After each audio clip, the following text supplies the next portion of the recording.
பல கட்சிகள்ல இருந்து விலகி தமிழக வாழ்மை கட்சியில அதிகப்படியான மக்கள் இளைஞர்கள் வந்து சேர்ந்திருக்காங்க சேலம் மாவட்டத்துலன்னு சொல்லியிருக்கீங்க.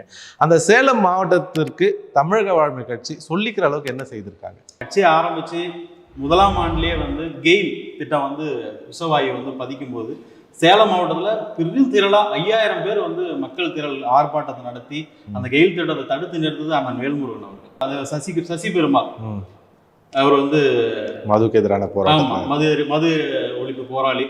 அவரு குடும்பத்துக்கு முதல் வந்து தமிழகத்துல அன்னைக்கு தான் ஆண்டக்கூட கட்சியே வந்து அதை அறிவிக்காத போதிலும் அண்ணன் வேல்முருகன் அவர்கள் தான் அந்த குடும்பத்துக்கு 1 லட்சம் ரூபாய் நிதி உதவி அளித்தது அண்ணன் வேல்முருகன் அவர்கள். இந்த மாதிரி நிறைய சொல்லிக்கிட்டே போகலாம். அதனுடைய வெளிப்பாடு தான் இன்னைக்கு பாமக மட்டும் இல்ல, இன்னைக்கு விடுதலை சிறுத்தையில இருந்தும் கட்சியில இருந்து அண்ணன் வேல்முருகன் தமிழக வாழ்வு கட்சியில இணைகிறாங்க.